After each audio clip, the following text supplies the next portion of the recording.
Bismillahirrahmanirrahim.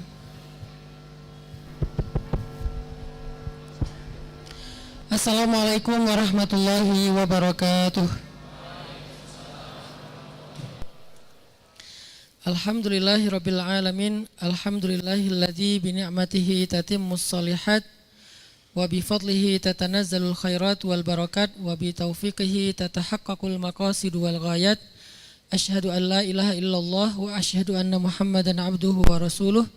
Allahumma salli wa sallim wa barik ala sayyidina Muhammadin wa ala alihi wa sahbihi ajma'in. Rabbi syrah li sadri wa yassir li amri wahlul 'uqdatan min lisani yafqahu qawli. Teman-teman, anak-anak muda Kota Bandung yang dirahmati Allah Subhanahu wa taala, kita bersyukur kepada Allah Subhanahu wa taala untuk taufik yang Allah berikan kepada kita, karena dengan taufik itu Allah mudahkan kita berjalan ke masjid, mudahkan kita duduk di dalam majelis zikir, majelis hikmah insyaallah, mudahkan kita untuk belajar lebih mengenal Allah Subhanahu wa taala. Karena enggak ada rezeki yang lebih besar daripada diberikan taufik untuk lebih mengenal Allah dan memahami kebenaran. Yu'til hikmata may yasha wa may yu'tal hikmah faqad utiya khairan katsira. Allah berikan hikmah kepada siapa yang Allah kehendaki, dan siapa yang diberikan hikmah dia telah diberikan kebaikan yang banyak, Al-Kautsar. Sehingga itulah kenapa kita harus ada rasa happy, ada rasa beruntung kalau kita bisa ada di dalam majelis ilmu atau majelis zikir. Karena mendapatkan pemahaman fikih dalam agama, hikmah dalam agama, dalam hidup, itu adalah nikmat. Kalau kita duduk dalam majelis zikir, majelis ilmu dengan rasa biasa aja, berarti kita belum paham bahwa yang kita sedang dapatkan itu adalah anugerah yang besar dari Allah, bahkan lebih besar daripada materi. Materi, harta itu nikmat, tetapi bukan khairon katsira. Dia nikmat, dia kebaikan, tetapi bukan kebaikan yang banyak. Kebaikan yang banyak, kebaikan yang besar itu adalah hikmah. Dan kata para ulama, hikmah itu al-isabah fil qawli wal amal, tepat dalam ucapan, tepat dalam perbuatan. Artinya Allah berikan kita kemampuan untuk memahami kebenaran, sehingga ucapan kita tepat, maka insya Allah juga perbuatan kita tepat. Pada kesempatan ini kita akan bahas tentang supporting system atau circle pertemanan. Ini penting buat anak-anak muda karena kita udah ada di satu kondisi yang sosial itu udah bukan lagi sesuatu yang hanya sekedar pilihan kita ya, tetapi dipilihkan. Dulu kita kalau mau cari teman tuh kita milih gitu. Kalau sekarang kita nyari teman itu bukan hanya milih, tapi dipilihkan. Oleh apa? Oleh algoritma sosial media. Jadi sekali kita lama nonton satu video, bukan ngeklik sebetulnya, dia cuman lewat di FYP kita, terus kita nonton agak lama, misalnya berapa detik, setelah itu disuggest terus kan oleh algoritma kepada hal-hal yang serupa atau circle-nya dari akun tersebut. Sehingga otomatis kita akan mendapatkan informasi-informasi sesuai dengan yang disuggest, yang disuguhkan lah kalau bahasa kita. Sehingga akhirnya dengan informasi yang disuguhkan itu terbentuklah persepsi kita. Jadi saya sekarang makin yakin ya, persepsi kita itu nggak bisa kita katakan 100% objektif tentang apapun sekarang, tentang apapun. Karena informasi yang kita anggap objektif itu adalah sebagiannya memang hasil browsing kita nyari memang. Sebagian lagi adalah disuggest ketika kita nggak sengaja ngelihat sesuatu misalnya. Kayak misalnya kita ngelihat sebuah konten tentang fikih. Konten fikihnya sebutlah dalam urusan sholat misalnya yang kunutnya sholat subuhnya ada kunut. Kita nonton tuh konten kenapa sholat subuh itu ada kunut. Udah gitu nanti dia muncul lagi tuh konten lain tentang bacaan niat, muncul lagi konten lain tentang basmalah itu jahar, muncul lagi konten lain bersentuhan dengan istri itu batal wudhu, muncul lagi konten lain dan seterusnya disuggest ya. Karena tadi awal nonton sholat subuh pakai kunut. Satu lagi nonton misalnya yang ini bid'ah, nanti disuggest lagi yang ini juga bid'ah, yang itu juga bid'ah, yang akhirnya lama-lama banyak banget kebid'ahan yang kita tahu ya. Akhirnya kita menyimpulkan oh ini bid'ah, oh ini bid'ah, dan seterusnya. Dan ini adalah saya nggak lagi menghakimi siapapun, lagi ngebangun sebuah persepsi bahwa oh ternyata pandangan kita tentang sesuatu itu disuggest oleh algoritma, disuggest oleh yang pertama kali bahkan kita nonton secara nggak sengaja gitu. Saya misalnya nonton Gus Baha, itu setelah itu muncul terus akhirnya saya jadi ngefans sama Gus Baha. Nggak sengaja sekali saya nonton Aldi Taher, akhirnya muncul terus sampai saya sekarang ngefans sama Aldi Taher.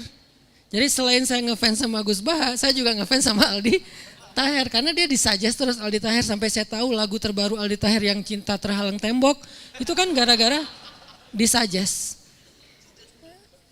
Terakhir misalnya anak saya tuh kan senang ngelihat saya nyembelihan. Akhirnya dia nyari sapi ngamuk. Akhirnya muncul cerita-cerita sapi ngamuk kan yang ada di Idul Adha kemarin dan yang udah lalu-lalu masih diulang lagi. Keluar sapi, setiap saya buka karena pakai iCloud-nya, iCloud saya walaupun dia pakai tablet tapi iCloud-nya sama. Jadi kalau saya buka YouTube itu yang keluar tuh sapi ngamuk. Sehingga saya banyak dapat akses tentang sapi ngamuk.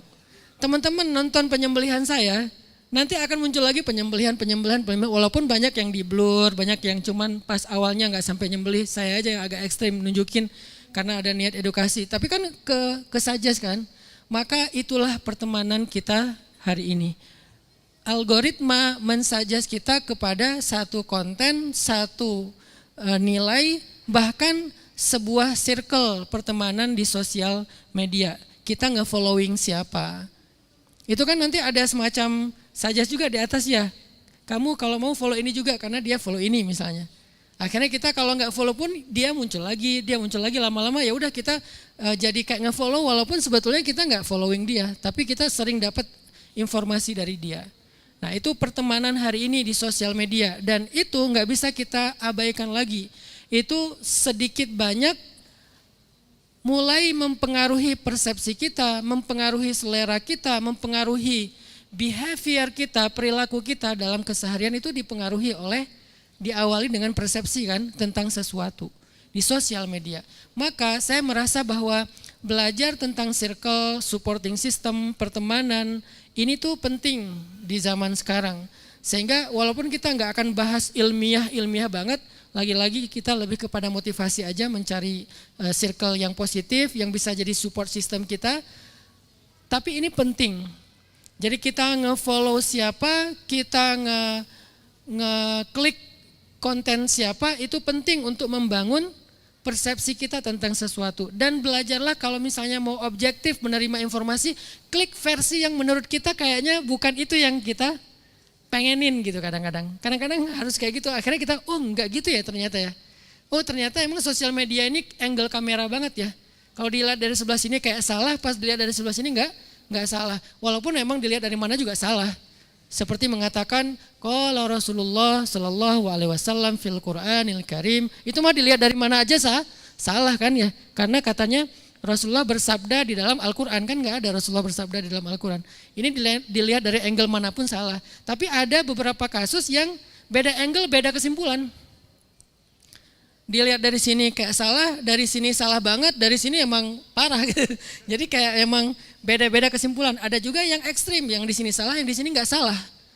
Nah artinya apakah kita cukup dewasa untuk melihat angle-angle yang komprehensif yang berbeda ini, lalu kita jadikan itu sebagai salah satu sumber informasi, walaupun harusnya nggak jadi referensi sih.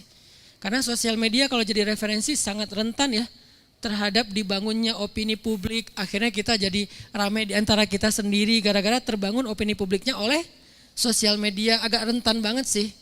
Saya kemarin tuh nggak sengaja agak lama nonton perdebatan antara salah satu santri Az-Zaitun yang katanya udah 11 tahun belajar sama salah satu santri pondok ya, yang udah lama juga belajar di pondok, yang nanya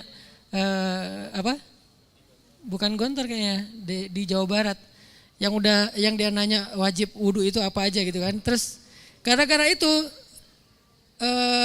ajengan ini atau santri ini sering muncul tuh di FYP saya, akhirnya jadi ngebahas selain bab wudhu, ngebahas bab-bab yang lain, sampai ngebahas bab rokok juga, bab vape juga, wah banyak nih fikihnya, karena disuggest oleh yang tadi saya nggak sengaja nontonin perdebatan tentang wajib wudhu.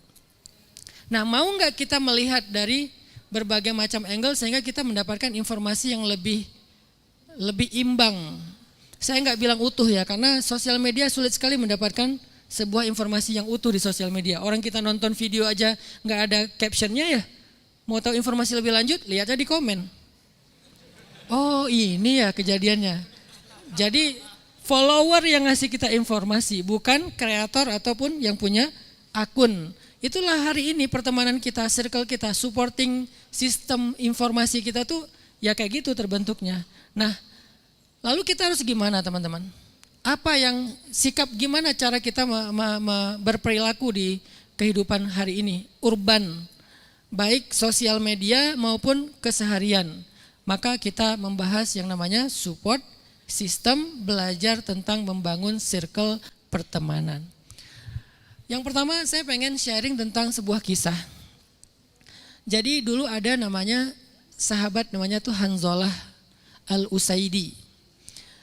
Suatu ketika Abu Bakar lagi jalan ya, kayak di pasar gitu lagi jalan, tiba-tiba ngelihat Hanzalah lagi duduk aja gini, duduk gini.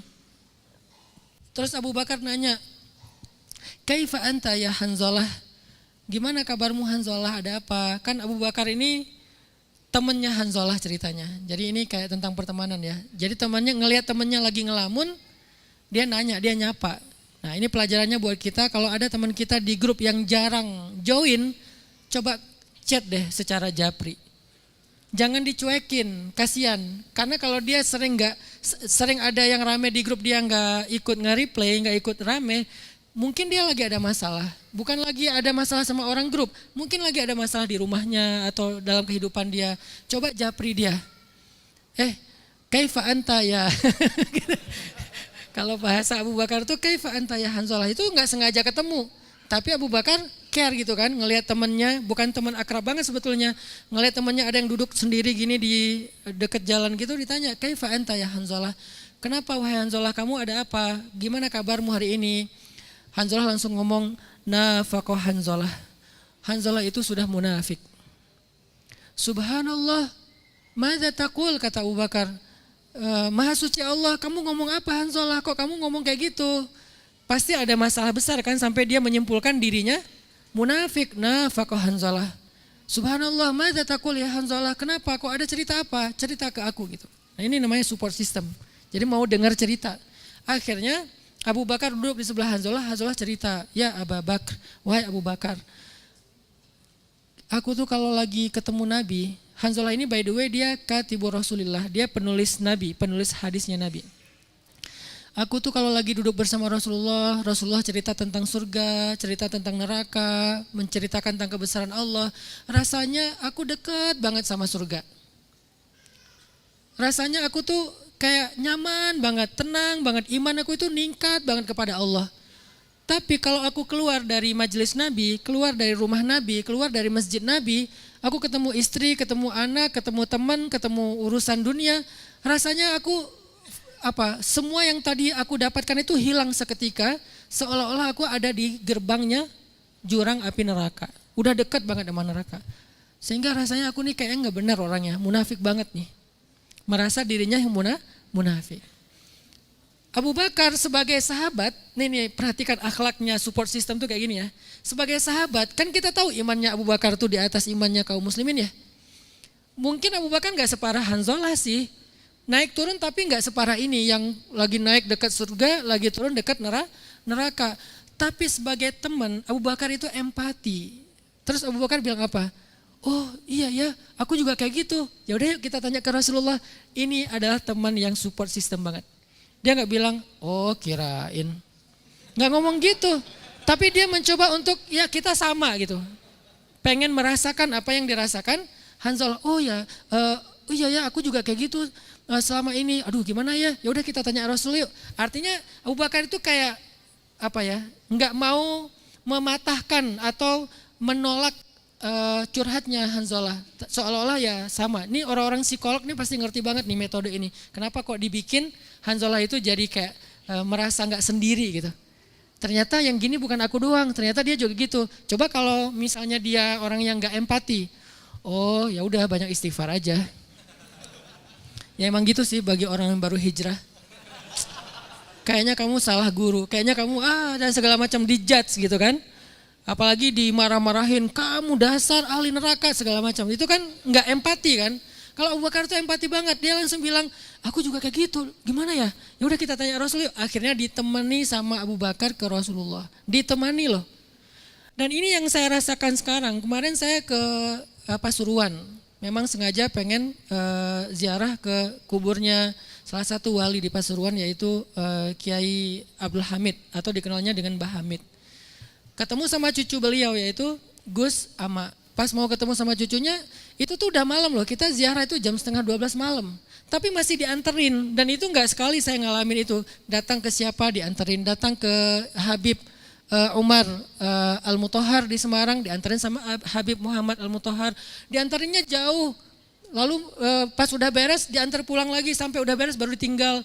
Jadi benar-benar pertemanan yang bukan cuma sekedar basa-basi, tapi dia mensupport.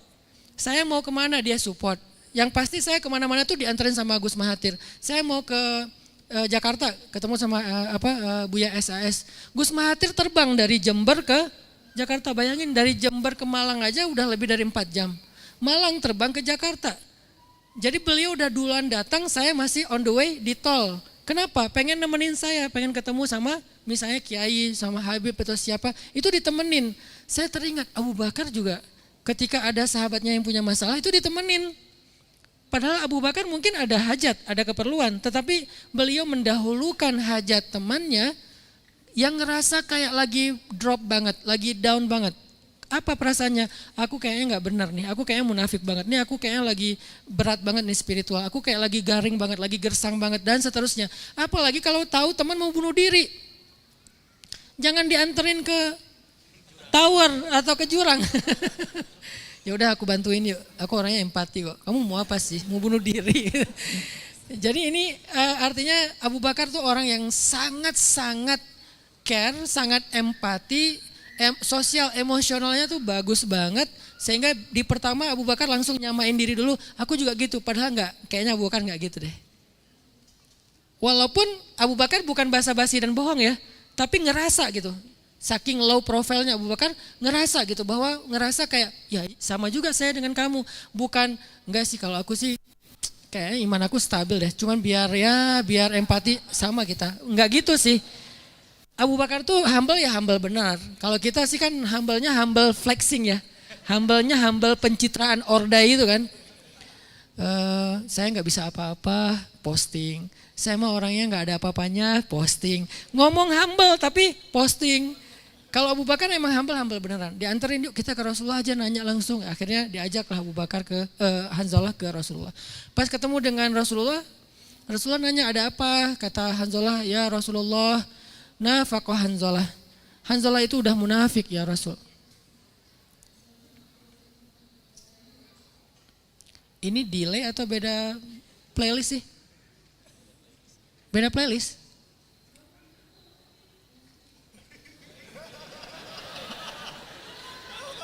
Hah? Delay ya? Di depan gak kedengaran? Di atas gak kedengaran?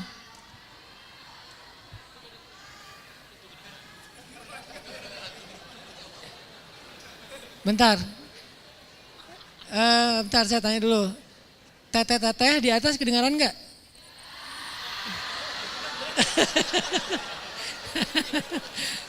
Oke. Nggak jelas maksudnya ya? Nggak jelas ya? Wah, ikhtilaf gini nih. Terjadi perbedaan mazhab.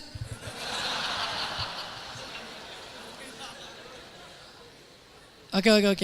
Saya coba, boleh operator suara soundnya digedein lagi. Tapi cerita tadi nangkep nggak? Iya, harus ngulang lagi dari awal. Jadi gini, suatu ketika Abu Bakar, ini kayak kita nonton film ya, terus adegan utamanya udah lewat gitu. Ini kenapa sih kok ada yang mati gitu? Nggak dengar ya tadi ya? Masya Allah, ngapain aja? Oh, mic-nya ya. Jadi singkat ceritanya, Hanzalah lagi curhat sama Abu Bakar kalau dia imannya lagi drop. Terus kata Abu Bakar, kita sama. Ya udah yuk nanya ke Rasulullah. Pergilah mereka ke Rasulullah.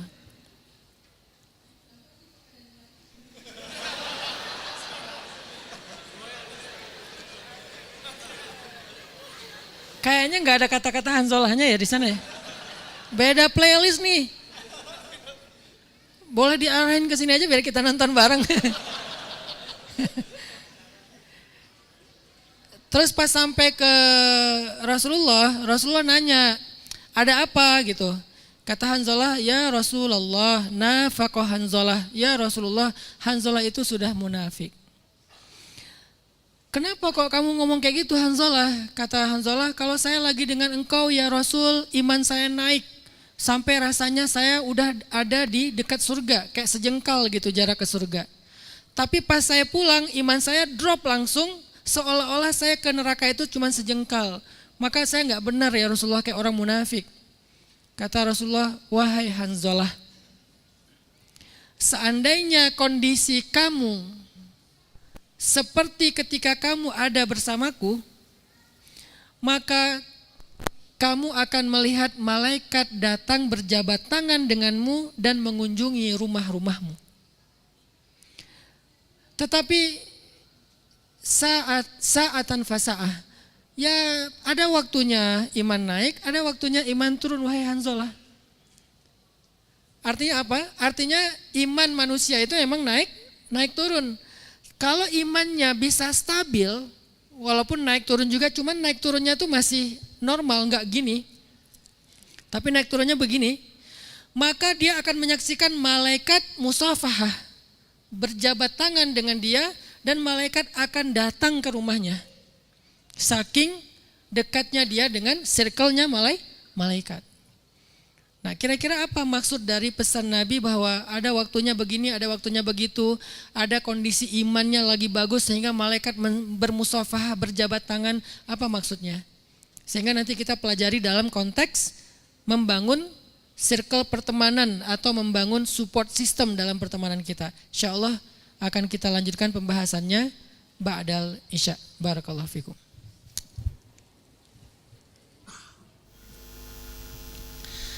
Baik, bismillahirrahmanirrahim. Teman-teman, kita lanjutkan sharing kita tentang circle pertemanan atau support system. Tadi kita membahas kisah dari sahabat Nabi yang bernama Hanzalah al-Usaidi bersama dengan Abu Bakar As-Siddiq. Ada banyak banget inspirasi dan pelajaran dari adegan tadi Inspirasi yang pertama adalah tentang bagaimana seorang sahabat itu memperlakukan sahabatnya. Jadi kalau kita belajar dari nabi, sahabat, tabi'in, tabi'ut tabi'in, para ulama, kita bukan hanya bisa mengambil pelajaran fikih dan ibadah dari mereka. Mereka adalah generasi terbaik dari semua sisi. Jadi selain terbaik dari sisi ibadahnya, terbaik dari sisi fikih dan keilmuan, mereka juga yang terbaik dari sisi moral, akhlak, perilaku, ataupun sosial. Sehingga ketika kita belajar tentang masalah moral, masalah sosial, kayak tentang support system, coba kita ambil mereka sebagai teladan kita. Kisah-kisah mereka itu cukup inspiratif untuk kita jadikan sebagai teladan ataupun kebaikan dalam kehidupan sehari-hari kita. Kayak misalnya gimana Abu Bakar itu ketika ngelihat ada temennya yang dia kenal lagi ngelamun sendiri atau lagi diam sendiri kayak lagi ada masalah, disapa sama Abu Bakar. Kaifa anta ya Hanzalah? Kamu lagi kenapa wahai Hanzalah? Kamu lagi apa wahai Hanzalah gitu. Dan nanyanya tuh kalau kita coba pakai sedikit theater of mind atau mengimajinasikan sejarah, Abu Bakar itu nggak nanya dengan nada sinis atau dengan bahasa tubuh yang nggak akrab gitu nggak. Hari ini kita agak sedih ya, orang ketika udah semakin mengerti agama tuh kok bahasa tubuhnya tuh agak arogan gitu. Makin mengerti agama kok makin bahasa tubuhnya tuh nggak friendly banget gitu, udah mulai kaku. Kalau orang melakukan kesalahan, ngelihatnya tuh kayak rendah banget. Padahal kesalahan itu dilakukan oleh siapapun. Kita pun bukan orang yang sempurna kan, dari kesalahan banyaklah kesalahan kita. Pas kita ngelihat ada orang yang salah mungkin di depan kita dalam bab ibadahnya, sebutlah dia ketika sujud misalnya, kayak fikih yang kita pelajari dari Ustadz Awalul Zikri, nggak sempurna posisi sujudnya, atau mungkin dia nggak tahu cara takbir yang benar, atau mungkin softnya atau apa, kita udah nggak lagi ada rasa cinta dan ukhuwah. Yang muncul adalah merasa lebih tahu dan lebih benar. Sehingga dengan merasa lebih tahu dan lebih benar itu kita memandang orang lain itu rendah. Ini sebetulnya ini nggak kayak gitu sih perilaku para sahabat. Para sahabat itu bahkan Nabi aja ngelihat ada orang yang nggak tahu Islam, lalu melakukan kesalahan yang cukup agak ekstrim, yaitu buang air kecil di dalam masjid, itu kan nggak dimarahin apa dipukulin ya, tapi diajak ngobrol kenapa misalnya. Nah, akhlak-akhlak yang kayak gini tuh harus sering kita baca dari Nabi, para sahabat dan orang-orang soleh sebelum kita. Sehingga ketika kita semakin berislam dengan baik, harusnya rahmatan lil alamin dari keberislaman kita itu langsung kerasa. Orang yang udah hijrah itu langsung kerasa rahmatan lil alaminnya. Orang yang udah ngaji itu langsung kerasa rahmatan lil alaminnya. Bukan justru mending lo gak usah ngaji deh, daripada lo sejak ngaji itu udah galak, udah arogan, udah suka nyala-nyalahin, udah udah nggak friendly banget, udah sinis. Jadi ngelihat apapun tuh kayak sinis gitu. Kayak semua dunia ini nggak ada yang benar, susah gitu ya. Kok gini ya? Jadinya kayak ya nggak gitu juga sih. Nabi dan para sahabat itu ketika mereka memahami Islam nggak membuat mereka merasa paling gitu, si paling surga, si paling benar misalnya di antara yang lain, enggak. Makanya pas ngelihat Hanzalah kayak gitu nanya, kaifa anta ya Hanzalah, kamu kenapa wahai Hanzalah gitu. Saya ngebayanginnya Abu Bakar tuh nanya kayak gitu tuh sambil duduk di sebelah Hanzalah, bukan sambil lewat. Lo kenapa sih? Enggak gitu. Kaifa anta ya Hanzalah. Terus karena saya mendengar cerita ini selain membaca kisahnya ya, mendengar dikisahkan oleh ulama yang saya jadikan referensi, beliau menceritakan tuh dengan nada yang enak gitu. Dengan nada yang enak. Salah satunya misalnya Syekh Ramadan Buti, semoga Allah memberikannya pahala syahid. yang mendapatkan ujian ketika beliau lagi ngajar tafsir kan kepala beliau ditembak ya. Itu awal terjadi Arab Spring kan di Suriah.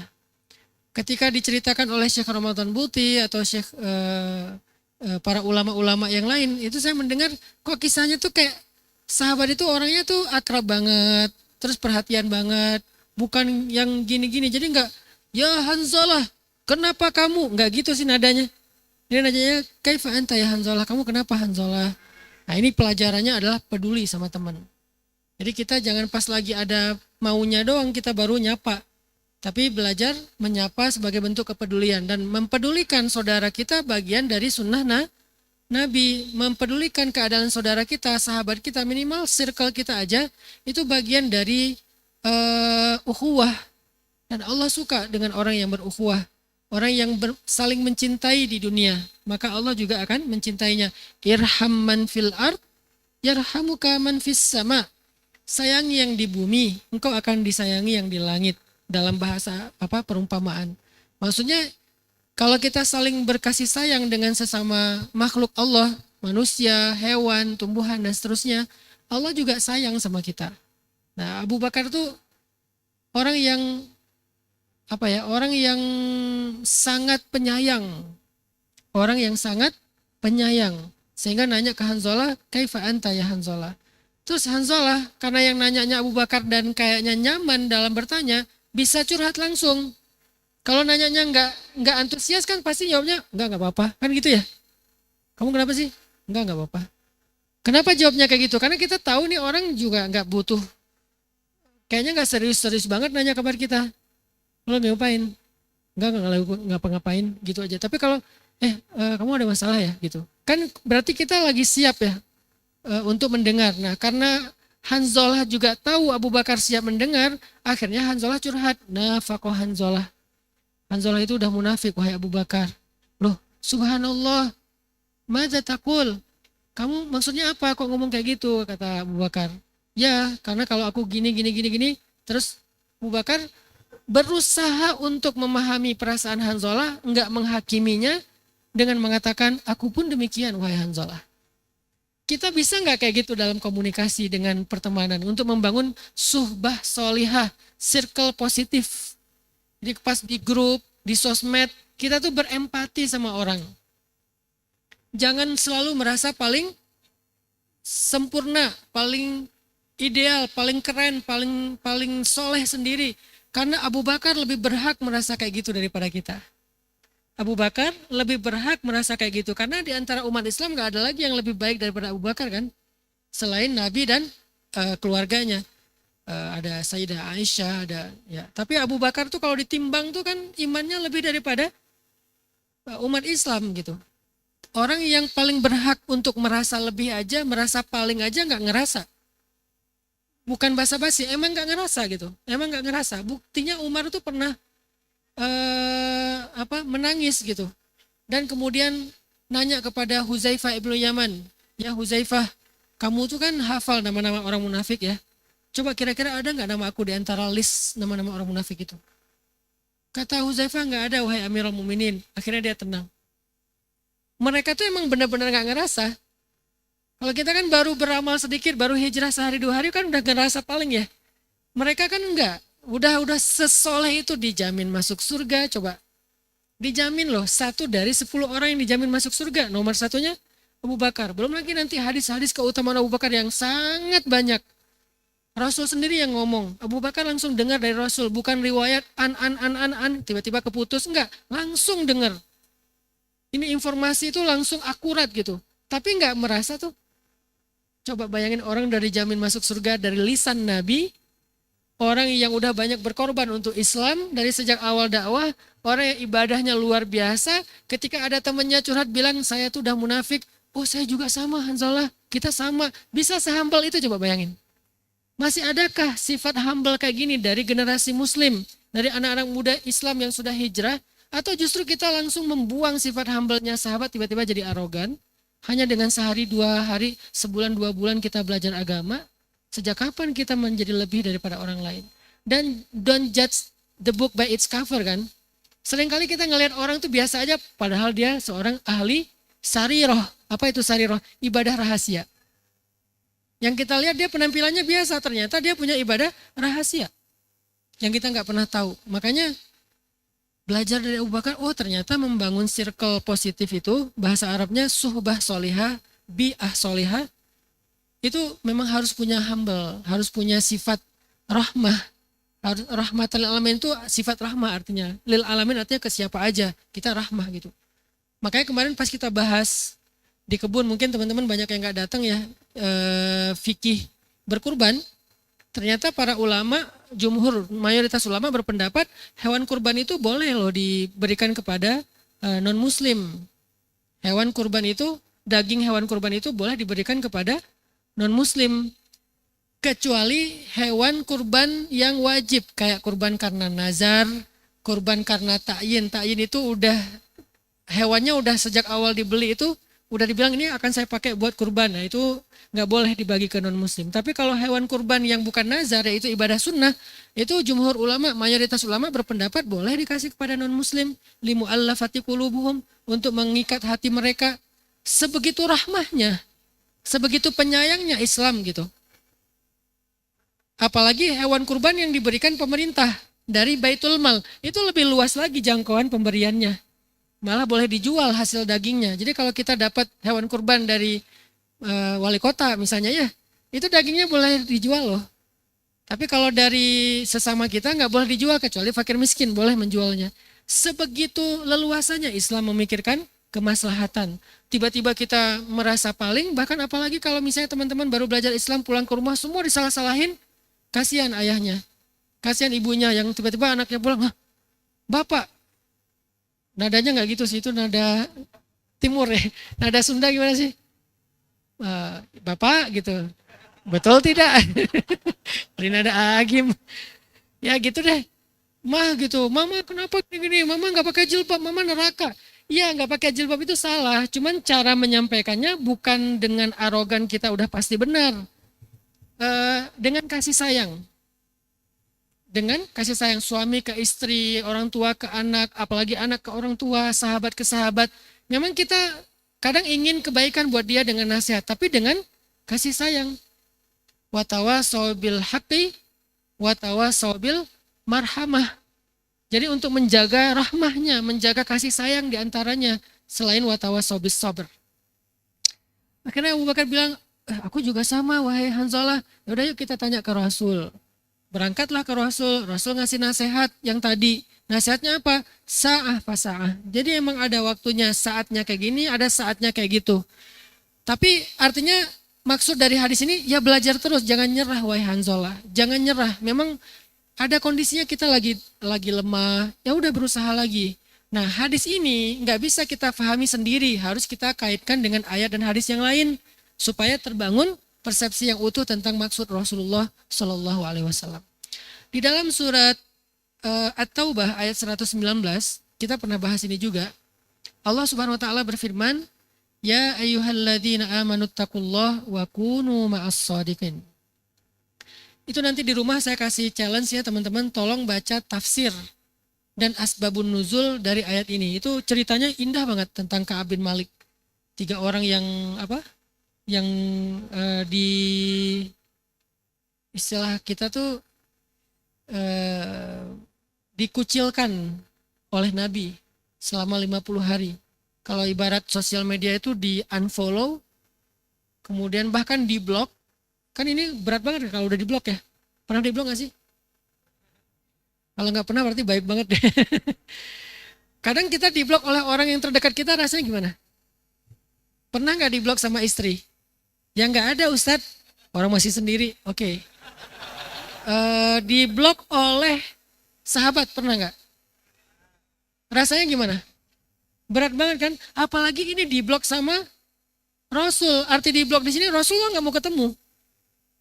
Rasulullah nggak mau ketemu, nggak mau ngobrol, nggak mau berpapasan, nggak mau bareng dalam sholat berjamaah. Kan itu lebih berat daripada di blok. Di blok cuma sosial media doang. Itu ada di dalam kisah ayat ini, nanti baca aja sendiri di rumah karena nggak berkaitan dengan apa yang kita bahas. Tapi intinya di ayat ini Allah lagi ngasih kita 2 perintah. Perintah pertama adalah ittaqullah, bertakwalah kepada Allah. Bertakwalah itu artinya menjalani perintah, meninggalkan larangan. Sesederhana itu sih bertakwa. Menjalankan perintah Allah, meninggalkan larangan Allah. Gimana caranya biar kita bisa bertakwa kepada Allah? Seringkali kita nggak mampu, pengen tapi nggak mampu. Pengen udah dilakuin tapi nggak istiqomah. Sehari bertakwa, sebulan durhaka gitu ya. Sehari taat, sebulan maksiat misalnya. Kita susah banget pengen istiqomah, dawam dalam ketakwaan. Gimana caranya?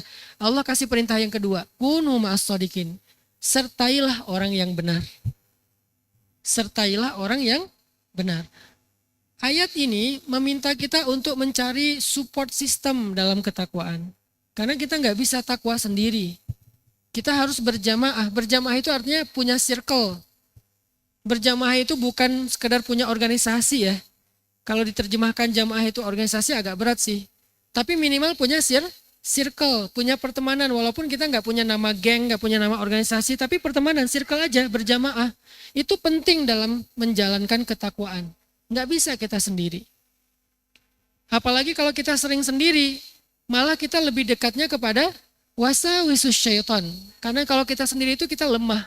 Gampang sekali digoda sama syaitan. Sehingga perintah Allah selain bertakwa, kalau kalian pengen jadi orang yang bertakwa, kalian pengen dijabat tangan sama malaikat, kalian pengen jadi orang yang circle yang kedudukannya tinggi di mata Allah, caranya paling praktis itu adalah kunu ma'as shodiqin, cari circle yang support system.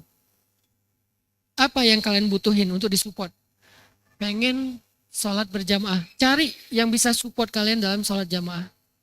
Pengen rajin ngaji, cari yang support kalian untuk supaya rajin ngaji. Pengen jadi orang yang lebih produktif, cari yang bisa support kalian lebih produktif. Karena almar'u ala dini khalili, seseorang itu sangat tergantung kondisi keimanan khalil. Khalil itu orang terdekatnya. Sangat terpengaruh. Jangan bilang bahwa kita tuh orangnya nggak mudah terpengaruh. Kita tuh semuanya terpengaruh karena itu udah sunatullah, udah fitrah kita sebagai manusia itu yuhawwidanihi, yumajjisanihi, yunassiranihi, emang terpengaruh.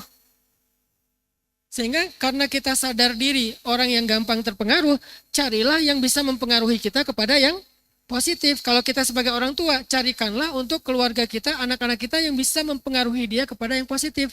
Caranya kunu ma'as shodiqin. Jadilah orang yang tumbuh bersama orang-orang yang benar. Orang yang solih. Ini ayatnya. Nah suatu hari teman-teman, ada seorang sahabat bertanya kepada Rasulullah SAW, Matas sa'ah, ya Rasul, kapan itu kiamat? Kemudian Nabi nanya balik, wa madza a'adatta laha? Apa yang udah kamu siapin buat kiamat? Karena dia nanya kapan kiamat kan? Terus Nabi nggak menjawab kapan, karena pertanyaan itu salah. Sehingga tidak ada jawaban yang benar. Wa yaquluna mata hadzal wa'du in kuntum shadiqin qul innamal ilmu indallah. Jadi itu pertanyaan yang salah sehingga tidak ada jawaban yang benar. Kan kita nggak ada yang tahu kapan kiamat. Yang tahu cuman Allah. Maka Nabi menjawab dengan kalimat yang lebih bijak. Matas sa'ah, ya Rasul, kapan ya kiamat? Dia bukan mau ngetes Nabi. Dia bukan mau usil. Tapi dia benar-benar emang nanya karena nggak ngerti. Matas sa'ah ya Rasulullah. Rasul kapan kiamat? Kata Nabi, wa madza a'adatta laha? Emang kamu udah siapin apa buat kiamat? Karena kiamat itu kan artinya kita kembali kepada Allah kan. Ada padang mahsyar, ada hisab, ada sirat, dan seterusnya. Apa yang kamu udah siapin buat kiamat? Kalau memang kamu nanti terjadi kiamat. Kata dia, la syai'. Saya nggak nyiapin apa-apa ya Rasul. Ini tapi yang jawab sahabat ya. Nggak nyiapinnya versi mereka tuh udah paling soleh menurut kita kayaknya. Tapi dia ngerasa la syai', saya nggak nyiapin apa-apa ya Rasulullah. Illa anni uhibbullah wa rasulah. Cuman saya sangat mencintai Allah dan Rasulnya. Jadi dia nggak punya amalan kayak Bilal misalnya sholat syukur wudhu. Kemudian Ali nggak pernah ninggalin tahajud.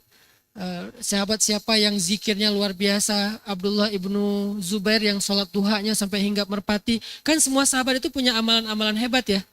Nah dia la syai', saya nggak punya apa-apa ya Rasulullah yang istimewa. Illa kecuali saya tuh sangat mencintai Allah dan mencintai Rasul. Maka Rasulullah SAW bersabda, anta ma'a man ahbabta, kamu bersama siapa yang kamu cintai nanti di hari kiamat. Apa pelajarannya di sini? Kenapa para ulama membawa hadis ini dalam menjelaskan hadis yang pertama tadi? Atau ayat yang di surat At-Taubah. Apa maksudnya? Kata para ulama maksudnya, kalau kita mau benar, kita tuh emang harus mencintai orang yang benar. Awalnya mencintai orang yang benar. Kalau kita mau soleh, kita emang harus belajar mencintai orang soleh. Jadi hadis ini bukan hanya tentang sekedar nanti di akhirat kita akan ketemu orangnya. Ya, karena orang soleh itu nanti akan memberi syafaat kepada kita. Setelah syafaat yang tertinggi yaitu syafaat Rasul. Kan ada kisah nanti orang soleh itu akan mencari sahabatnya di dunia, ketika dia udah masuk surga nggak menemukan sahabatnya di surga. Lalu dia nanya ke Allah, ya Rabbi, di mana sahabat saya? Saya mencintainya karena engkau ketika di dunia. Kata Allah, dia di neraka. Atau dia di padang mahsyar lagi dihisap. Kemudian dia bilang, ya Allah, saya ingin memberikan dia pertolongan. Bolehkah saya menolong dia? Kata Allah, coba cari, tolonglah dia. Akhirnya dia dikeluarkan dari api neraka. Dari api neraka loh. Akhirnya dia dimudahkan hisapnya. Yang lagi kesulitan dihisap. Oleh siapa? Oleh sahabatnya yang solih. Oleh sahabatnya yang ahli ibadah. Oleh sahabatnya yang dekat kepada Allah Subhanahu wa Ta'ala. Makanya engkau bersama siapa yang engkau cintai. Itu benar, memang nanti penting punya orang yang kita cintai karena kesolehannya itu penting. Dan kita dicintai oleh dia juga. Jangan mencintai dari cinta dalam diam ya. Gimana cinta dalam diam? Saya cinta sama ulama ini, saya cinta sama ustadz ini. Tapi nggak pernah berusaha membangun cinta dengan dekat, peduli, mengambil hati. Kan kita kalau mencintai seseorang cari ngambil hatinya kan? Mana ada kita bilang suka sama cewek terus kita cuek. Kita nggak pernah peduli sama dia. Yang nama cinta itu ya kita tunjukkan. Nah ternyata dalam hadis ini Nabi nyuruh kita untuk mencintai orang soleh. Kenapa kok mencintai orang soleh? Selain di akhirat kita akan bersama dengan dia. Di dunia pun kita akan meniru dia, ngikutin dia, terpengaruh oleh dia. Sehingga karena kita terpengaruh oleh dia dalam kesolehan, pengaruh itu yang akan membawa kita bersama dengan dia kelak di akhirat. Pertanyaannya sekarang, apakah kita punya list orang soleh yang kita cintai karena Allah? Cintai ya, karena kalimatnya ma'aman ahbabtah. Bukan sekedar ma'aman tusahibuhu, bersama orang yang engkau menemaninya, bukan. Tapi ahbabta, yang engkau memang mencintainya. Ada enggak orang yang kita cintai karena kesolihan? Kalau orangnya udah wafat, bagaimana kalau orangnya sudah wafat? Kalau orangnya sudah wafat, maka kita doakan dia. Kalau orangnya masih hidup, ya kita berbuat baik kepadanya. Selain orang-orang yang kita cintai karena Allah udah wafat kayak para imam mazhab, Imam Syafi'i, Imam Hasan Al-Basri, Imam Abu Hasan Sya'rawi dan seterusnya. Jadi kita Imam Abu Hasan Al-Asy'ari dan seterusnya. Kita mencintai mereka karena Allah, tapi kan kita nggak bisa berbuat baik ya. Nah gimana caranya? Cari orang yang bukan orang sempurna, bukan orang yang perfect, tapi orang yang menurut kita lebih daripada kita. Cintai orang itu. Kalau bisa lebih dari satu. Maka sibukkanlah diri kita dalam mencintai mereka. Selain mencintai orang tua, mencintai pasangan, itu udah nggak usah didebat lah. Kalau gitu nanti kita jadi mendua Ustadz. Enggak, beda. Mencintai pasangan dengan caranya, mencintai orang tua dengan caranya, mencintai orang soleh dengan caranya. Tapi emang kita mencintai itu, mencintai pasangan ada ibadahnya, mencintai orang tua apalagi, mencintai orang soleh juga ada fadilahnya. Dan hadis ini muttafaqun alaih. Hadis Bukhari dan Muslim. Artinya emang berarti di akhirat itu kita tuh akan bareng dengan orang yang kita cintai. Kalau kita saking mencintainya sampai rela war tiket, war tiket kajian maksudnya. Kalau kita saking mencintainya rela berdesak-desakan, kalau kita saking mencintainya nunggu di bandara, nangis-nangis. Kalau kita saking mencintainya sampai ganti handphone yang bisa di zoom sampai 100 supaya kalau nontonnya jauh tuh bisa tetap lihat jarak dekat. Ya hadisnya gitu sih. Nggak tahu, saya nggak ngerti nih. Pokoknya hadisnya gitu deh. Kita sekarang bawa ke arah positif. Bisa nggak kita kayak gitu ke orang yang di sisi Allah, insya Allah dia orang solih. Secara la nuzaki Allahi ahada ya. Kita kan nggak bisa mengkultuskan orang ya. Tapi kita nahkum bizawahir. Kita menilai dengan yang tampak aja. Yang paling gampang kayak gitu. Nahkum bizawahir. Kita menilai dengan yang tampak. Jangan sok-sok nebak. Itu mah cuman pencitraan doang. Itu mah cuma di depan kita. Itu mah kalau terus-terusan kayak gitu kita nggak akan pernah nemu. Nahkum bizawahir aja. La nuzaki 'alallahi ahada. Kita nggak pernah mengkultuskan dia sempurna, nggak. Tetap ada kekurangannya. Namanya manusia. Yang nggak ada kekurangan itu cuma Rasulullah. Makanya Allah Rasul ya. Kemudian para ahlul bait, kemudian para sahabat, para ulama terdahulu yang hadir sekarang. Kenapa kok harus yang hadir Ustadz? Yang ada, yang masih hidup. Agar kita bisa masuk ke circle dia. Gimana cara masuk ke circle-nya Imam Syafi'i? Nggak bisa karena kita kecuali yang circle muridnya Imam Syafi'i, yaitu yang mengajarkan ilmu fikihnya Imam Syafi'i. Tapi kalau dengan beliaunya ya nggak bisa. Makanya cari yang hidup lalu belajar langsung kalau nggak belajar ya deket lah. Saya punya nama-nama itu dan saya berusaha untuk ingat. Jadi kalau saya ingat dia di dunia, saya berharap dia kelak ingat saya di akhirat. Baik yang seleting dengan saya atau yang di atas seleting saya, atau dia bukan ulama. Tapi saya melihat dia lebih baik daripada saya dalam ibadah, lebih soleh daripada saya dalam ibadah. Sehingga saya anggap dia sebagai orang yang harus saya cintai. Dengan segala keterbatasan dan kekurangannya pastinya. Selama bukan dosa besar, bukan yang ingkar kepada Allah. Ya, kalau dosa kecil yang namanya manusia bisa silap. Makanya sekarang pelajaran berikutnya dari support system, circle positif adalah siapa orang yang kita cintai dalam hidup selain orang tua dan pasangan atau keluarga kita. Kalau ada, kalau nggak ada, cari. Kriterianya apa Ustadz? Shodiqin. Kriterianya adalah orang yang soleh secara zahir. Kalau kita menemukan itu, maka kita mencoba untuk mencintai dia karena Allah. Lihat kesolihannya, jangan lihat totalitas dirinya, kesolihannya aja. Bab yang kita kagumi, udah itu aja fokus. Masya Allah, Masya Allah. Terus kita kayak berusaha untuk dekat dengan dia, berusaha menyenangkan hatinya, mengunjungi dia. Tapi hati-hati juga, jangan overacting, jadi ngeribetin. Ya, jadi ngeganggu. Nah kita harus bisa ngukur lah, mana yang mengganggu, mana yang memberi kenyamanan. Itu pasti beda. Kan ada cewek yang kalau kita terlalu agresif dia juga malah jadi ilfil kan. Jangan agresif kayak gitu juga sih, jungkir balik, caper-caperan, tiap malam ngirim emoticon. Udah gitu pura-pura salah chat, fit call, orang nggak mau fit call dipaksain fit call, nelpon berkali-kali, kalau ditolak ulang lagi, udah kayak call center ya. Kan ada adabnya, apa adabnya dalam Al-Quran? Di surat Al-Mu'minun dikasih tahu adabnya, di surat An-Nur dikasih tahu kalau kalian masuk ke rumah orang mukmin minta izin. Kalau nggak diizinkan pulanglah, karena itu lebih baik untuk kalian. Ini berlaku juga untuk nelpon. Kalau kalian nelpon nggak diangkat, jangan nelpon balik. Jangan ulang lagi sampai 10 kali ngeganggu orang. Siapa tahu dia lagi ada meeting Zoom.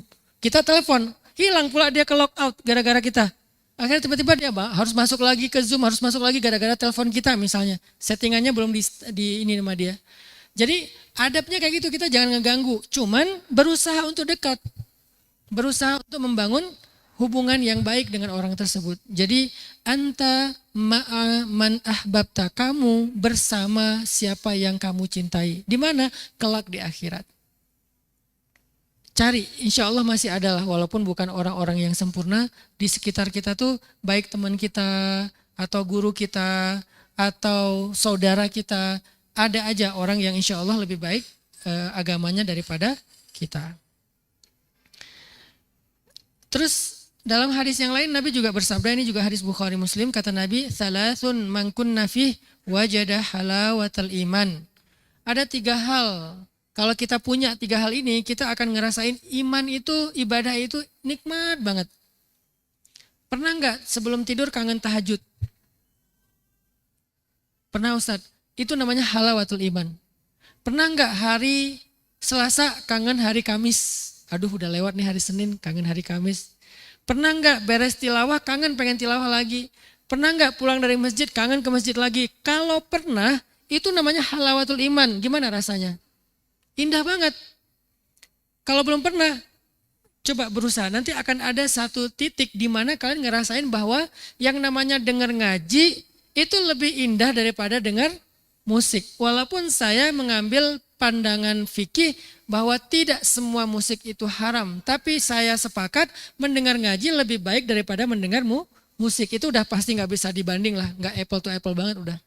Gimana sih mendengar ngaji sama dengan musik? Nggak sama, lebih baik. Kecuali yang ngajinya salah-salah ya. Kalau yang ngajinya rekaman di Spotify atau mungkin di YouTube kan itu udah saringan. Biasanya bagus-bagus, kita juga bisa milih. Itu pasti lebih baik. Nah kalau kita pernah ngerasain mendengar itu lebih indah daripada ini, berarti itu udah mulai dapat tuh halawatul iman. Nah gimana cara dapatin halawatul iman? Ada 3 kata Nabi. 1, ketika Allah dan Rasul lebih dicintai daripada selain keduanya. Kalau kita udah bisa mencintai Allah dan Rasul lebih dari apapun termasuk diri kita, orang tua kita, pasangan kita akan ngerasain nikmatnya ibadah. Yang kedua, ayyuhibbal mar'a la yuhibbuhu illa lillah. Hendaklah dia mencintai seseorang, tidak mencintainya kecuali karena Allah. Ini bukan cinta kepada pasangan ya, bukan cinta kepada calon pasangan, bukan cinta kepada mantan pasangan orang lain. Bukan ke sana arahnya, bukan cinta-cintaan ya. Bila ingin melihat ikan gitu ya. Di dalam kolam, bukan itu ya terjemahnya, itu bukan syarah dari hadis ini ya. Syarah dari hadis ini adalah mencintai kalau laki-laki kepada laki-laki karena Allah, perempuan kepada perempuan karena Allah. Tapi bukan LGBT juga ya. Laki-laki kepada laki-laki karena Allah. Nggak boleh disilang. Ustadz, saya cinta banget sama dia karena Allah. Siapa? Istri sahabat saya. Nggak bisa, itu nggak bisa. Itu bukan karena Allah. Nggak ada karena Allahnya di situ. Atau orang lain lah, bukan muhrim kita, bukan keluarga kita, bukan siapa-siapa kita. Walaupun dia bukan istri orang juga. Nggak, itu bukan karena Allah. Jadi jangan disilang. Teh, aku cinta sama Teteh karena Allah ya. Jangan macam-macam loh ya. Ini karena Allah gitu. Nggak bisa. Ini hanya untuk laki-laki, perempuan-perempuan karena Allah. Karena Allah, bukan karena pelangi, bukan. Karena Allah. Nah, jadi jangan sampai bukan ini karena Allah. Dan ada sunnah Nabi, kalau kita mencintai seseorang katakan kepada dia. Gimana ngomongnya? Ana uhibbuka fillah, aku mencintaimu karena Allah. Tapi matanya jangan gimana gitu ya, jangan aku mencintai kamu karena Allah. Jangan gitu, jadi wajar sih kalau dia bilang gelah ya. Apaan sih lo? Ya gimana ya? Pernah nggak sih ngomong kayak gitu ke teman? Nggak pernah ya? Parah sih kalian. Ya mungkin kita punya cara ya mengungkapkan cinta kita ya. Cuman jangan berlebihan juga. Makin cinta makin keluar anjing, goblok gitu ya. Itu berarti cinta banget ya. Anjing, goblok. Wah ini mah sahabat banget. Enggak, itu mah udah berlebihan juga. Yang wajar-wajar aja. Jangan, itu bahasa cinta kita Ustadz. Gimana ya, kan tetap ada manners kan. Itu udah agak berlebihan sih. Kalau di Arab tuh, karena saya dulu di Mesir, itu mereka tuh suka ngomong gitu, Hanan, ana uhibbuka fillah, ahabbakallah bima ahbabtani fi. Aku mencintai kamu karena Allah. Semoga Allah mencintai kamu sebagaimana engkau mencintai aku karenanya. Itu di kita biasa aja, nggak ada perasaan aneh-aneh. Aku nggak mau lagi ketemu orang itu. Kenapa? Kayaknya dia kelainan deh. Nggak curiga dia kelainan. Kita karena udah biasa, budaya kali ya. Jadi kita biasa aja gitu. Malah dia kadang-kadang ngasih kado. Itu si Chan di Korea tuh suka ngasih saya kado. Dia opa-opa kan. Saya ketemu sama dia di Korea, terus dia kayak tertarik soalnya ada ustadz, tapi menurut dia penampilannya nggak ngustadz. Karena yang dia kenal ustadz itu dari India kan. di sana tuh kan ada Muslim India di masjid tuh. Dia ngerasa kayak pakaiannya khas India gitu kan. Mungkin makanannya juga khas gitu. Tapi nggak semua orang India gitu kan. Cuman mungkin yang muncul di sosmed kan sekarang gini kan. Saya ngerasa kenapa yang muncul di FYP saya semuanya perindavan. Lama-lama saya jadi seneng, enak ya, gurih banget. Kan nggak semuanya kayak gitu, tapi kan karena yang muncul itu, jadi dia pikir ya orang India tuh kayak gitu, Muslim tuh kayak gitu. Pas ketemu, loh kok ini kayak santai banget, pakai kupluk, pakai celana dan seterusnya. Akhirnya dia jadi akrab sama saya. Pas jadi akrab, mulai banyak nanya-nanya tentang Islam. Yang kemarin saya bilang dia kurban juga kan, pas Idul Kurban dia kurban loh. Emang sah Ustaz? Jangan ditanya. Namanya juga empati. Udah kan dia pengen berkurban. Niat dia apa? Aku pengen ngerasain budaya kalian. Karena menurut orang Korea, Islam itu culture. Bukan, karena mereka nggak tahu agama kan, taunya budaya Islam kata dia. Aku pengen ngerasain budaya kalian, seru ya, ada waktunya motong hewan, bagi-bagi daging. Aku boleh nggak berkurban di Indonesia? Oh boleh. Dia kirim uang, kita carikan daging kurban. Anggap aja itu kayak hadiah gitu. Tapi bahasa dia berkurban. Mudah-mudahan jadi jalan dia untuk mengenal Islam. Nah, Opa Chan ini sering ngasih hadiah. Kalau saya lagi ulang tahun dia kirim hadiah, kadoin ala-ala Korea gitu kan. Isinya skincare. Wah ini nyindir saya nih. Mentang-mentang saya nggak sebening dia. Saya kalau lagi foto sama dia malas banget. Susah ngeditnya. Kalau saya kasih filter banyak dianya hilang keputihannya. Kalau saya ngirimin original dianya bening, sayanya butek gitu. Ya, jadi males banget. Chan aku nggak mau foto sama kamu foto aja sendiri. Jadi kayak ngasih hadiah buat mereka. Saya nggak bilang dia kelainan, enggak, normal, dia normal banget. Dia tuh pemain sinetron Sassy Girl tuh loh. Cuman bukan pemain utama, Korea mah bukan utama juga kan kayak di Kita Bintang Utama ya. Dia pemain sinetron itu terus udah mulai belajar Islam sekarang. Ya kita doakan mudah-mudahan Allah memberi dia hidayah. Intinya adalah ini biasa. Jadi jangan terlalu sensitif arah-arah ke negatif gitu. Apaan sih?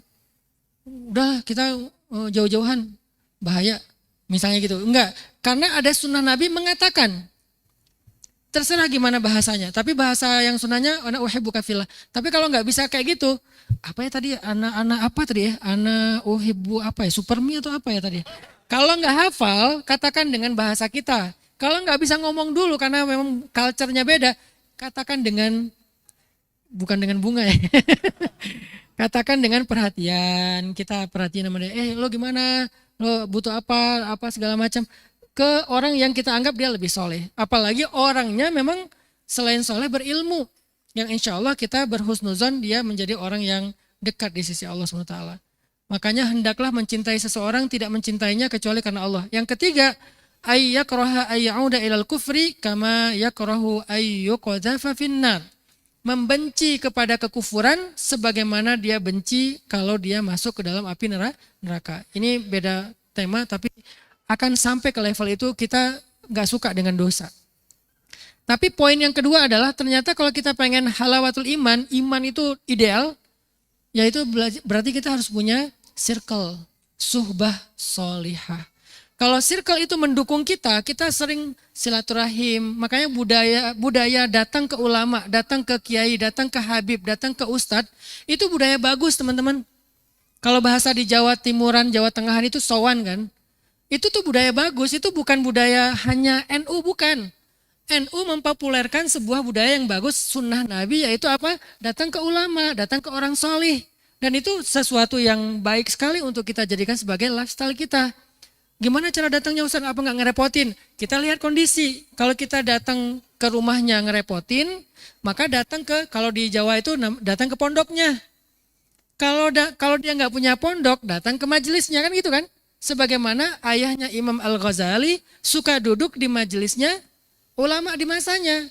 Dan mencintai ulama itu mendengar dengan sangat antusias, sampai menangis, kemudian berdoa, ya Allah berikan saya anak seperti itu. Itu berarti dia mencintai ulama. Yuhibbunal ulama wa yujalisuhum. Yuhibbul ulama wa yujalisuhum. Dia mencintai ulama dan duduk dalam majelisnya ulama. Kayak gitu, kita sering datang, kita sering hadir. Kalau bisa kita hadir paling depan sehingga diingat. Kalau misalnya supaya diingat kita berbuat baik. Dan itu emang nyata. Dan saya ngomong gini itu karena saya juga mencoba untuk mengamalkannya. Jadi kayak misalnya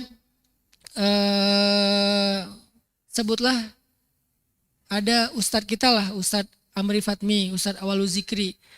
Karena saya mencintai mereka karena Allah, saya tuh pengen lebih sering duduk dalam majelis mereka. Karena saya nggak mau cuma duduk sendiri, pengen bawa kalian. Akhirnya saya ngundang mereka ke Bandung supaya kita semuanya juga dapat syafaat ilmunya mereka.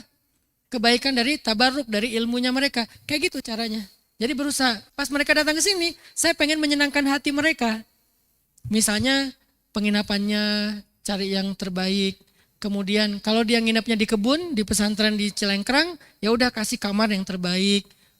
Terus sama teman-teman, anak-anak shift semuanya coba perhatikan kebutuhannya. Mulai dari kebutuhan di kamar, makannya, segala macam, kendaraannya. Yang terbaik lah, excellent service banget. Supaya apa? Supaya mereka ingat dan ridho dengan kita.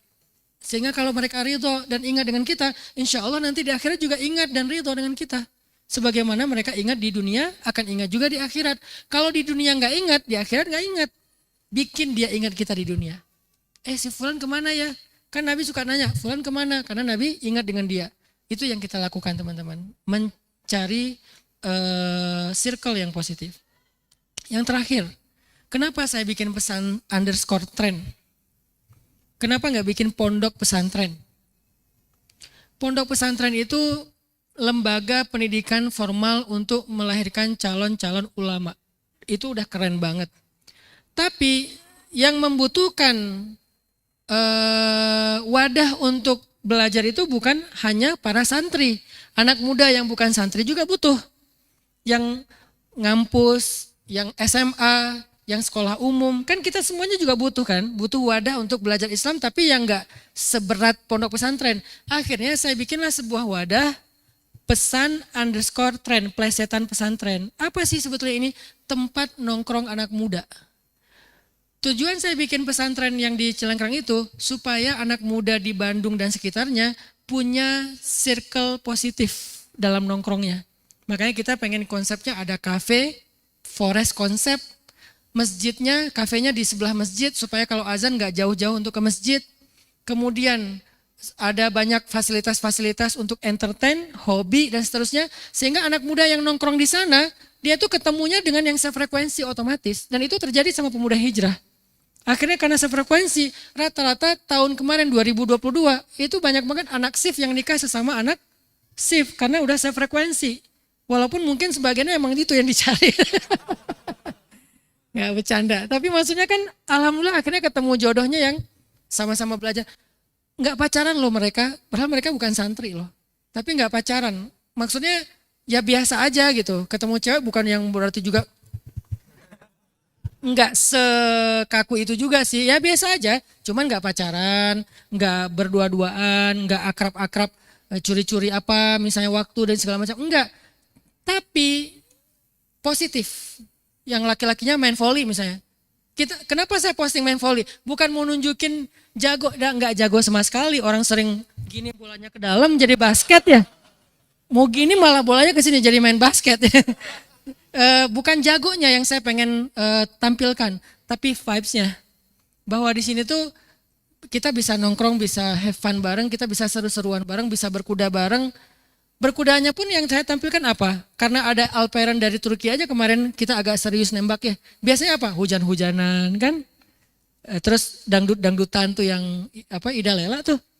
Yang aku mencari itu ya. Gimana sih? Kan ada tuh.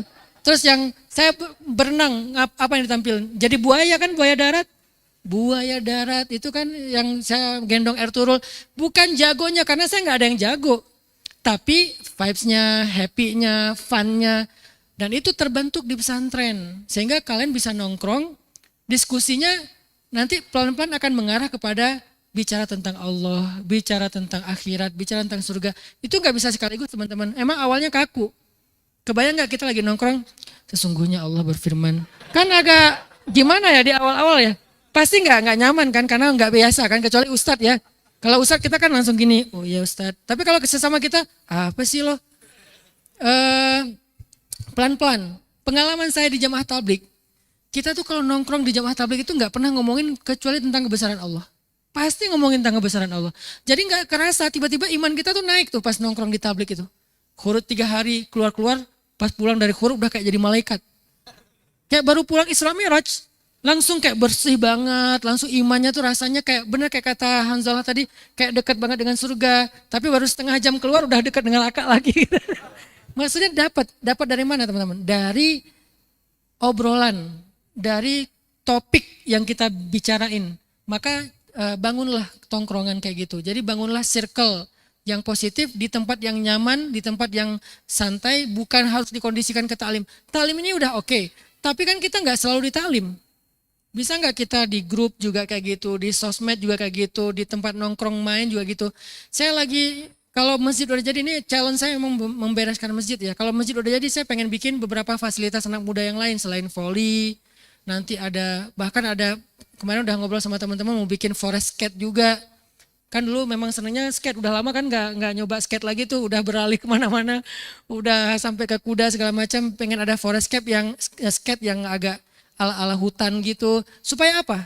Itu bukan tempat main, tempat anak muda membangun circle positif. Karena buat saya pendidikan anak muda nggak selalu formal, kadang-kadang informal. Informalnya apa? Circle positifnya. Bi'ah solihah. Terkondisikan dengan sendirinya. Tapi please kalau kita ke sana jangan ngerusak circle positif dengan negatif yang kita bawa. Usahakan kita datang ke sana emang kita pengen membersihkan diri dan pengen dapat circle yang positif. Itu tuh penting. Makanya saya ngajak anak-anak muda Bandung khususnya, coba kita bangun itu. Sebentar lagi insya Allah kita akan benar-benar open pesantren ini buat anak muda di waktu-waktu tertentu. Kalian datang ke sana, kalau udah terbiasa datang ke sana nanti akan tahu deh ngapain. Apakah nanti ada coupling buat bercocok tanam? Aku pengen join di farming aja. Aku pengen join di waste management aja, ngurusin maggot, ngurusin biogas misalnya. Aku pengen join di kopi aja, pengen ngurusin kopi. Aku pengen join di kafe aja, pengen belajar barista segala macam. Sebanyak mungkin. Atau kalian punya potensi yang baik yang kalian pengen kontribusikan buat dakwah. Ustadz, saya punya ini, skill ini, boleh nggak saya sharing ke teman-teman di sana? Ya udah, sharing misalnya, saya punya skill desain grafis. Ya udah belajar desain grafis di sana sambil santai. Saya punya skill nulis. Ya udah ajarin yang lain buat nulis. Saya punya skill copywriting. Ya udah kan copywriting sekarang penting. Jangan diambil sama AI semua kan, biar ada manusianya juga. Saya punya skill public speaking kayak Kak Buni. Kak Buni bikin kelas walaupun gak formal loh di sana tentang public speaking. Dika salah satu santrinya Kak Buni. Jadi Dika itu adalah santrinya Kak Buni. Kalau ketemu Kak Buni cium tangan Kak Buni sebagai santri. Baru halo, jadi cium tangan dulu. Adab santri gitu kan. Itu tuh ada di sana public speaking, nanti mungkin barista atau apa. Walaupun kita masih jauh lah dari expert ya, sebisanya kita aja. Nah, itu yang saya maksud dengan circle bi'ah solihah. Kita bangun di Bandung. Kalau ini udah jadi, insya Allah nanti akan jadi inspirasi buat kota-kota yang lain. Kan Bandung selalu jadi trendsetter kan. Ya udah kita trenin dulu, jangan sepi. Kalau ini udah ramai kayak TSM sebelum pandemi, akhirnya di semua kota kan anak muda nongkrong di masjid. Nanti anak muda nongkrong di sebuah platform atau sebuah kawasan yang itu tempat nongkrongnya anak muda. Udah ada kemarin di Malang. Saya pas pulang dari Malang kemarin tuh ada satu kawasan di sana tuh mau di-create jadi kawasan anak muda juga kayak punya kita di Bandung.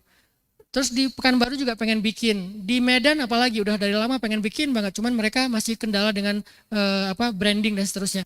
Artinya ini nanti jadi kayak tren baru di seluruh Indonesia. Ada tempat nongkrong anak muda tapi pembahasannya adalah tauhid.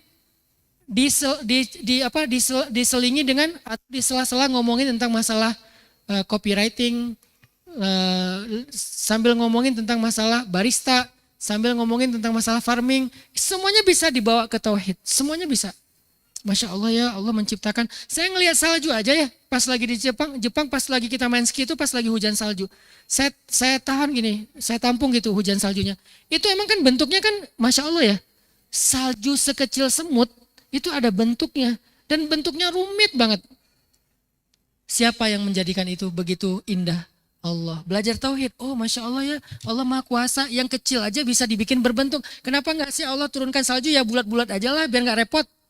Nggak repot buat Allah untuk membentuknya jadi bentuk-bentuk yang indah kayak bunga itu. Kalau itu aja nggak repot, apalagi nyariin kita jodoh. Lebih ringan lagi buat Allah. Dapat tauhid, jadi optimis, saya nggak akan jomblo sampai sini. Jadi semangat. Kenapa? Karena tadi belajar tauhid dari salju. Kopi juga gini, kenapa ya kopi itu bentuknya indah begini? Kenapa ya kopi itu rasanya begini? Terus dari pohon apa kok muncul ini dan seterusnya. Itu semuanya bisa dibawa ke Allah.